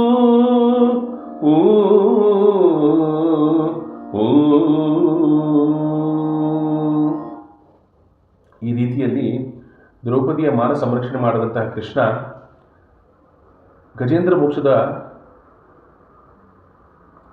ಕಥೆಯನ್ನು ಇಲ್ಲಿ ತಗೊಳ್ತಾರೆ ಪುರಂದರದಾಸರು. ಎಲ್ಲ ಮದಗಜಗಳೆಲ್ಲ ಒಟ್ಟಿಗೆ ಕೂಡಿ ಆ ಗಜೇಂದ್ರನ ಕಾಪಾಡಿಕ್ಕೆ ಹೋಯಿತು.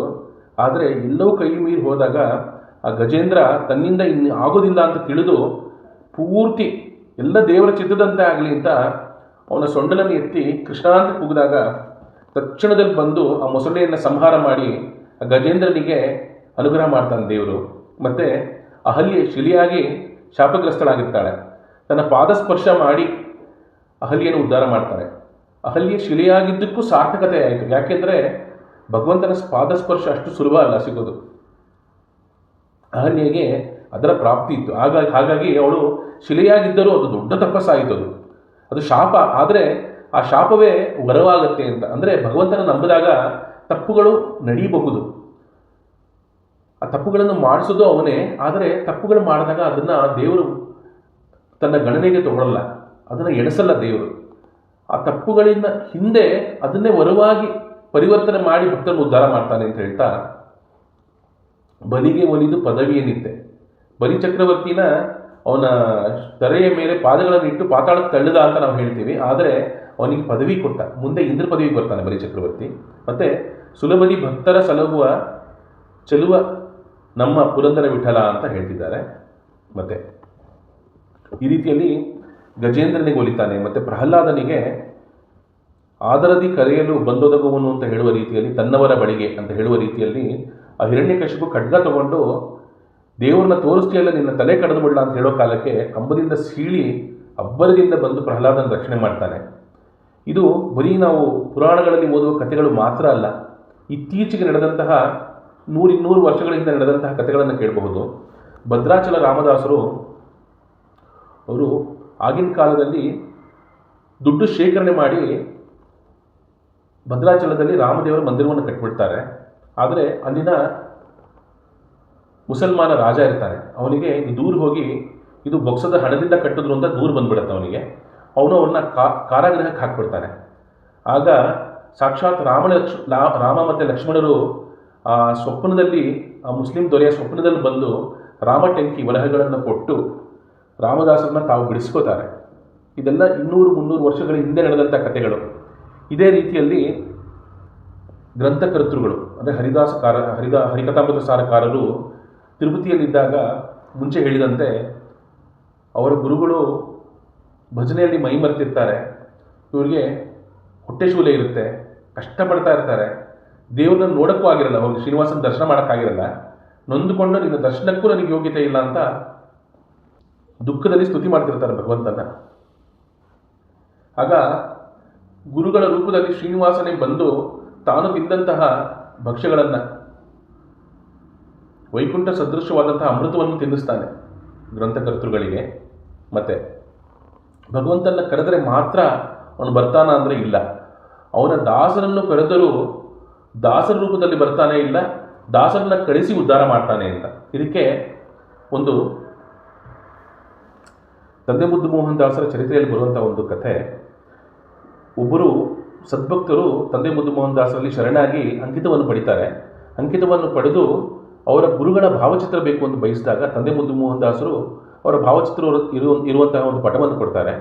ಅದನ್ನು ಅವರು ತಗೊಂಡು ಆಗಿನ ಕಾಲಕ್ಕೆ ಒಂದು 100-120 ವರ್ಷದ ಹಿಂದೆ ಅಂತ ಹೇಳ್ಬೋದು, ಆಗಿನ ಕಾಲಕ್ಕೆ ಕಾಡು, ದಟ್ಟವಾದ ಕಾಡು ದೇವರಾಯನದುರ್ಗ. ಅವರು ಮನೆಗೆ ಹೊರಟಿರ್ತಾರೆ, ಕಾಡಲ್ಲಿ ಒಬ್ಬರೇ ನಡ್ಕೊಂಡು ಹೋಗ್ತಿರ್ತಾರೆ. ಇದ್ದಕ್ಕಿದ್ದಂತೆ ಅವರಿಗೆ ಗರ್ಜನೆ ಕೇಳಿಸುತ್ತೆ. ಗರ್ಜನೆ ಕೇಳಿಸಿದಾಗ ನೋಡ್ತಾರೆ ಸುತ್ತಲೂ, ಒಂದು ಕಡೆ ಒಂದು ಚಿರತೆ ಅವ್ರ ದಿಕ್ಕಿನಲ್ಲಿ ಬರ್ತಿರುತ್ತೆ, ಇನ್ನೊಂದು ಕಡೆ ಒಂದು ದೊಡ್ಡ ಕಾಡಹಂದಿ ಅವ್ರ ದಿಕ್ಕಿನಲ್ಲಿ ಬರ್ತಿರುತ್ತೆ. ಇವರು ಮಧ್ಯದಲ್ಲಿ ಇರ್ತಾರೆ, ಒಂದು ಕಡೆಯಿಂದ ಚಿರತೆ, ಒಂದು ಕಡೆಯಿಂದ ಕಾಡಹಂದಿ. ಆ ಸಮಯದಲ್ಲಿ ಅವರಿಗೆ ತಕ್ಷಣ ಅವರ ಗುರುಗಳ ಸ್ಮರಣೆ ಬರುತ್ತೆ. ಯಾಕೆಂದರೆ ಗುರುಗಳ ಪಟ ಅವ್ರ ಕೈಯಲ್ಲಿರುತ್ತೆ, ಗುರುಗಳ ಸ್ಮರಣೆ ಬರುತ್ತೆ ಅವರಿಗೆ. ತಕ್ಷಣದಲ್ಲಿ ಕಣ್ಣು ಮುಚ್ಚಿ ಗುರುವೇ ದಿಕ್ಕು, ಏನಾಗುತ್ತೋ ಆಗಲಿ ಅಂತ ಕೈ ಮುಕ್ಕೊಂಡು ನಿಂತುಬಿಡ್ತಾರೆ. ಒಂದು ಬಂದೂಕಿನ ಶಬ್ದ ಕೇಳಿಸುತ್ತೆ, ಒಂದು ಗುಂಡು ಹಾರಿಸಿದ ಶಬ್ದ ಕೇಳಿಸುತ್ತೆ. ತಕ್ಷಣ ಆ ಗರ್ಜನೆ ಶಬ್ದ ಮಾಯವಾಗುತ್ತೆ. ಆಗ ಅವರು ಕಣ್ಣು ಬಿಟ್ಟು ಆ ಕಡೆ ಈ ಕಡೆ ನೋಡ್ತಾರೆ, ಚಿರತೆಯೂ ಇರಲ್ಲ ಮತ್ತು ಆ ಕಾಡು ಹಂದಿಯೂ ಇರಲ್ಲ. ಆದರೆ ಮುಂದೆ ತಂದೆ ಮುದ್ದು ಮೋಹನ್ ದಾಸರು ಒಂದು ಗಾಳಿಯಲ್ಲಿ ಗುಂಡನ್ನು ಹಾರಿಸಿ ನಗುತ್ತಾ ಅವರ ಮುಂದೆ ನಿಂತಿರ್ತಾರೆ. ಹೋಗಿ ತಮ್ಮ ಗುರುಗಳಿಗೆ ಪಾದಸ್ಪರ್ಶ ಮಾಡಿ ನಮಸ್ಕಾರ ಮಾಡ್ತಾರೆ. ನಮಸ್ಕಾರ ಮಾಡಿ ಹೇಳೋ ಕಾಲಕ್ಕೆ ಅಲ್ಲಿ ಗುರುಗಳು ಕಣ್ಮರಿಯಾಗಿರ್ತಾರೆ. ಅಂದರೆ ತಂದೆ ಮುದ್ದು ಮೋಹನ್ ದಾಸರು ಈ ಥರ ಮಹಿಮೆಗಳನ್ನು ತೋರಿಸಿದ್ದಾರೆ. ಒಮ್ಮೆ ಚಿತ್ರದುರ್ಗದಲ್ಲಿ ಮತ್ತು ಮೈಸೂರಿನಲ್ಲಿ ಎರಡೂ ಕಡೆ ಒಂದೇ ಸಮಯದಲ್ಲಿ ಇಬ್ಬರು ಭಕ್ತರ ಮನೆಗಳಲ್ಲಿ ತಾವು ಕಾಣಿಸಿಕೊಂಡು ದೇವರ ಪೂಜೆಯಲ್ಲಿ ಮಂಗಳಾರತಿ ಮಾಡ್ತಾರೆ ಮತ್ತು ಪಾಲ್ಗೊಳ್ತಾರೆ ದೇವರ ಪೂಜೆಯಲ್ಲಿ ಅಂತ ಕೇಳಿರ್ತೀವಿ. ಇಂತಹ ತಂದೆ ಮುದ್ದು ಮೋಹನ್ ದಾಸರು ದೊಡ್ಡ ಅಪರೋಕ್ಷ ಜ್ಞಾನಿಗಳು ಮತ್ತು ಸಾಂಶರು ಅಂತ ಕರಿತೀವಿ. ಸಾಂಶರು ಅಂದಾಗ ಒಂದೇ ಕಾಲದಲ್ಲಿ ಹಲವಾರು ಕಡೆ ಇರುವಂತಹ ಶಕ್ತಿ ಉಳ್ಳಂತಹ ದೊಡ್ಡವರು, ಅಪರೋಕ್ಷ ಜ್ಞಾನಿಗಳು. ಹಾಗಾಗಿ ತಂದೆ ಮುದ್ದು ಮೋಹನ್ ದಾಸರು ಹರಿಭಕ್ತರು. ಅವರ ಸ್ಮರಣೆ ಮಾಡಿದಾಗಲೂ ಕೂಡ ಭಗವಂತ ರಕ್ಷಣೆ ಮಾಡ್ತಾನೆ ಅಂತ. ಮತ್ತು ರಾಘವೇಂದ್ರ ಸ್ವಾಮಿಗಳು ಇತ್ತೀಚೆಗೆ ಬೇಕಾದಷ್ಟು ಮಹಿಮೆಗಳನ್ನು ಕೇಳಿರ್ತೀವಿ. ತನ್ನ ರಾಯರು ತಮ್ಮ ಭಕ್ತರನ್ನು ಎಂದಿಗೂ ಕೈ ಬಿಡಲ್ಲ. ಕಷ್ಟದಲ್ಲಿ ರಾಘವೇಂದ್ರ ಅಂತ ಸ್ಮರಣೆ ಮಾಡಿದ ತಕ್ಷಣದಲ್ಲಿ ಬಂದು ಕಾಯ್ತಾರೆ. ಮತ್ತೆ ಇನ್ನು ಮುಂದಿನ ಶ್ಲೋಕ ನೋಡೋಣ. ಮುಂದಿನ ಪದ್ಯ. ಹರಿಕಥಾಮೃತ ಸಾರ ಗುರುಗಳ ಕರುಣದಿಂದ ಪನಿತು ಪೇಳುವೆ, ಪರಮ ಭಗವದ್ಭಕ್ತ ನಿಧನಾದರದಿ ಕೇಳುವುದು. ಜನನಿಯನು ಕಾಣದಿಹ ಬಾಲಕ ನೆನೆದು ಹಲುಬುತಿರೆ ಕತ್ತಲೆ, ಮನೆಯೊಳಡಗಿದ್ದವನ ನೋಡುತ್ತ ನಗುತ ಹರುಷದಲ್ಲಿ. ತನಯ ನಂಬಿಗಿದಪ್ಪಿರಂಬಿಸಿ ಕನಲಿಕೆಯ ಕಳವಂತೆ ಮಧುಸೂದನನು ತನ್ನವರಿದೆಡೆಗೆ ಬಂದೊದಗಿ ಸಲಹುವನು.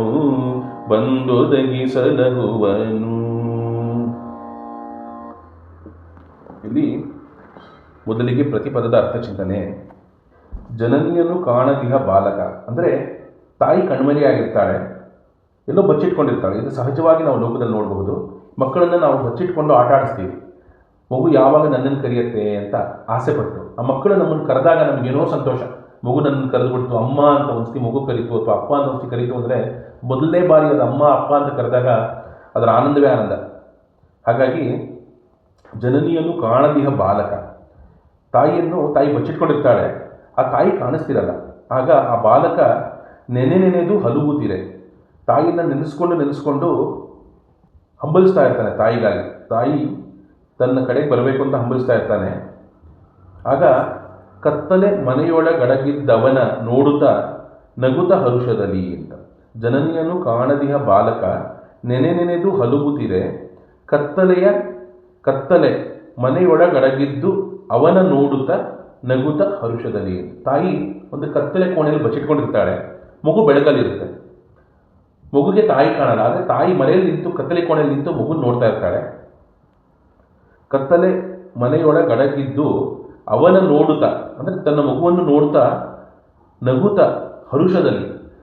ಮಗು ಕರಿತಿದೆ, ಹಂಬಲಿಸಿದೆ ತಾಯಿ ಎಂದು ಗೊತ್ತಾದ ತಕ್ಷಣ ನಗುತ್ತಾ ಹರ್ಷದಿಂದ ಬಂದು ತನಯನಂ ಬಿಗಿದಪ್ಪಿ ರಂಭಿಸಿ, ಆ ಮಗುವನ್ನು ತಕ್ಷಣ ತನ್ನ ಕೈಯಲ್ಲಿ ಬಾಚಿ ಎತ್ಕೊಂಡು ರಂಭಿಸಿ ಅಂದರೆ ಸಮಾಧಾನಪಡಿಸಿ ಕನಲಿಕೆಯ ಕಳೆವಂತೆ. ಕನಲಿಕೆ ಅಂದರೆ ಆತಂಕದಲ್ಲಿರುತ್ತೆ, ಕಳವಳದಲ್ಲಿರುತ್ತೆ ಆ ಮಗು. ಆ ಕನಲಿಕೆಯನ್ನು ಕಳೆವಂತೆ. ಹೀಗೆ ತಾಯಿ ಕತ್ತಲೆ ಕೋಣೆಯಲ್ಲಿ ಅಡಗಿದ್ದು ತನ್ನ ಮಗು ಅಮ್ಮ ಅಮ್ಮ ಅಂತ ಹಂಬಲಿಸಬೇಕಾದ್ರೆ ಆ ತಮಾಷೆ ನೋಡ್ತಾ ಇದ್ರೂ ಕೂಡ ಯಾವಾಗ ಮಗು ಹಂಬಲಿಸಿ ಅಳಕ್ಕೆ ಶುರು ಮಾಡುತ್ತೆ, ತಕ್ಷಣದಲ್ಲಿ ಓಡಿ ಬಂದು ಮಗುನ ಎತ್ತಿ ಮುದ್ದಾಡ್ತಾ ಅದನ್ನು ಸಮಾಧಾನ ಮಾಡಿ ಅದರ ತಳಮಳವನ್ನು ಕಳೀತಾಳೆ. ಆ ಥರ ಕಳೆಯುವಂತೆ ಮಧುಸೂದನನು ತನ್ನವರಿದ್ದೆಡೆಗೆ ಬಂದೊದಗಿ ಸಲಹುವನು ಅಂತ. ಆ ರೀತಿಯಲ್ಲಿ ಭಗವಂತ ತನ್ನ ಭಕ್ತರು ಇರ್ತಾರೆ, ಅವ್ರು ಎಲ್ಲಿದ್ದರೆ ಅಲ್ಲಿ ಬಂದು ತಕ್ಷಣದಲ್ಲಿ ಅಂದರೆ ಭಗವಂತನಿಗೆ ನಾವು ಹಂಬಲಿಸಬೇಕಂತ ಹೇಳ್ತಾರೆ. ಭಗವಂತನ ನೋಡಬೇಕು, ಅವನ ದರ್ಶನ ಮಾಡಬೇಕು, ಅವನಿಗೋಸ್ಕರ ಕಾಯಬೇಕು, ಅವನೇ ಸರ್ವಸ್ವ ಅಂತ ತಿಳಿಬೇಕು. ಈ ರೀತಿಯಲ್ಲಿ ತನ್ನ ಭಕ್ತರು ಭಾವ ತುಂಬಿ ಅವನ್ನ ಸ್ತುತಿ ಮಾಡ್ತಾ ಭಗವಂತನ ದರ್ಶನ ಬೇಕು ಅಂತ ಹಂಬಲಿಸ್ತಾ ಇರೋ ಕಾಲಕ್ಕೆ ಅವನಿಗೆ ಮನಸ್ಸಿಗೆ ಬಂದ ತಕ್ಷಣದಲ್ಲಿ ಬಂದು ಮಧುಸೂದನನು ತನ್ನವರಿದ್ದೆಡೆಗೆ ಬಂದೊದಗಿ ಸಲಹುವನು. ಮಧುಸೂದನ ಅಂದರೆ ಮಧುನೊಬ್ಬ ರಾಕ್ಷಸನ ಸಂಹಾರ ಮಾಡಿರ್ತಾನೆ ಭಗವಂತ, ದೈತ್ಯನನ್ನು ಕೊಂದಿರ್ತಾನೆ. ಹಾಗಾಗಿ ಮಧುಸೂದನ ಅಂದರೆ ಆ ಮಧುವನ್ನು ರಾಕ್ಷಸನ್ನ ಸಂಹಾರ ಮಾಡಿದಂತಹ ಭಗವಂತ ತನ್ನವರಿದ್ದೆಡೆಗೆ ಬಂದೊದಗಿ ಸಲಹುವನು. ಅವನ ಭಕ್ತರು ಎಲ್ಲಿರ್ತಾರೆ ಅಲ್ಲಿಗೆ ಬಂದು ಒದಗಿ, ತಕ್ಷಣದಲ್ಲಿ ಬಂದು ಒದಗುತ್ತಾನೆ. ಸಲಹುವನು ಅಂತ ತನ್ನನ್ನು ತಾನು ಕಾಣಿಸಿಕೊಂಡು ಅವರಿಗೆ ದರ್ಶನ ಕೊಟ್ಟು ಅವ್ರನ್ನ ಕಾಪಾಡ್ತಾನೆ ಅಂತ. ಇದು ಪ್ರತಿಪದದ ಅರ್ಥಚಿಂತನೆ. ಇನ್ನು ವಿಶೇಷ ಅರ್ಥ. ಇಲ್ಲಿ ಕತ್ತಲೆ ಮನೆಯೊಳಗಿದ್ದು ಅಂತ ಹೇಳಬೇಕಾದ್ರೆ ಆ ಮಗು ಕತ್ತಲೆ ಮನೆಯಲ್ಲಿತ್ತು ಅಂತ ತಿಳಿಬಾರ್ದು. ಯಾಕೆ ಅಂದರೆ ಇದು ಲೋಕಾರೂಢಿಯಾಗಿ ಯಾವತ್ತು ತಾಯಿ ತನ್ನ ಮಗುವನ್ನು ಕತ್ತಲೆ ಕೋಣೆಯಲ್ಲಿ ಇಟ್ಟು ತಾನು ಹೊರಗೆ ಬಂದು ತಮಾಷೆ ಮಾಡಲ್ಲ. ಮಗುನ ಬೆಳಕಲ್ಲೇ ಇಟ್ಟಿರ್ತಾಳೆ, ತಾನು ಕಣ್ಮರೆಯಾಗಿ ಆ ಮಗು ಕರೆಯೋದಕ್ಕೆ ಕಾಯ್ತಾ ಇರ್ತಾಳೆ. ಅಂದರೆ ಅದೊಂದು ಸುಖ, ಮಕ್ಕಳನ್ನ ಆಟ ಆಡಿಸ್ಬೇಕಾದ್ರೆ ಅದೊಂದು ಸುಖ. ಹಾಗಾಗಿ ಇಲ್ಲಿ ಮಗು ಬೆಳಕಲ್ಲೇ ಇರುತ್ತೆ, ಆದರೆ ತಾಯಿ ಕತ್ತಲಲ್ಲಿ ನಿಂತ್ಕೊಂಡು ಮಗು ಕರೆಯೋದನ್ನೇ ಕಾಯ್ತಾ ಇರ್ತಾಳೆ. ಆ ರೀತಿ ಮಗುವಂತಂದು ಬಾಚಿ ಹಪ್ಕೊಂಡು ಮುದ್ದಾಡಿ ಸಂತೈಸ್ತಾಳೆ ಹೇಗೆ, ಆ ರೀತಿಯಲ್ಲಿ ವಿಜಯದಾಸ ಒಂದು ದೇವನಾಮದಲ್ಲಿ ಹೇಳ್ತಾರೆ, ಅಂತರಂಗದ ಕದವು ತೆರೆಯಿತೆಂದು ಅಂತ. ಅದರಲ್ಲಿ ಹೇಳ್ತಾರೆ, ತಮಸಿನ ರಾಶಿಯೊಳಗೆ ಹೂಳಿ ಕಾಣಿಸುತ್ತಿರಲಿಲ್ಲ ಅಂತ. ಅಂದರೆ ಅಂತರಂಗದಲ್ಲಿ ಪೂರ್ತಿ ಕತ್ಲು ತುಂಬಿತ್ತು.